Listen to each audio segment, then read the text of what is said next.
This healthy breakfast is full of fiber, protein, and flavor, and it's easy to make too. Here's how I do it. Going to start with a little bit of oil in a pan on medium heat. Next is some red onions, diced. Next is some pinto beans.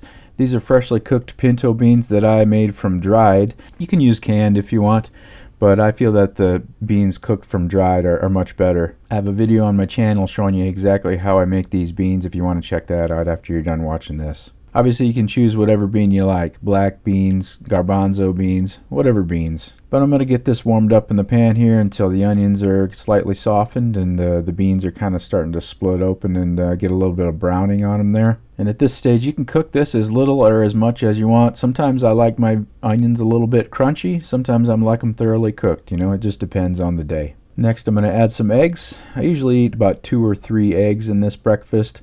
Today I'm putting 3. Egg whites would be an alternative to this if you're trying to avoid the fat in the egg yolks. I like the egg yolks, so the whole egg is going in for me. And rather than get a bowl dirty and scramble the eggs separately, I'm just going to scramble them up here in the pan with the beans and onions. And at this point I'm going to cover the pan and let it cook there for about 2 to 3 minutes. Once the eggs have kind of started to set up a little bit, then I'll go ahead and flip it over.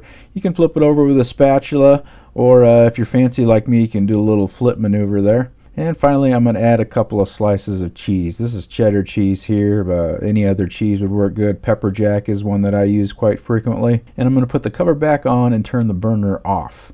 And that's just going to sit there for another 2 minutes or so while the eggs finish cooking and the cheese melts. And this is ready to be plated. Now since this is fuel for the body and not producing a piece of art here, I'm not going to worry much about plating technique or anything like that. I'm just going to dump it into a bowl. Notice I have not added any salt or any kind of seasonings, and that's because I'm going to add salsa here. Salsa and a little bit of my homemade chipotle hot sauce. I do have a recipe showing how to make that if you want to check that out. This is fuel for your body that is loaded with protein, fiber, and fat, and is super low in carbs and sugar. It won't have you crashing 2 hours later like any of those sugar breakfasts do. I hope you found that useful. Thanks for watching. I appreciate it. See you on the next one.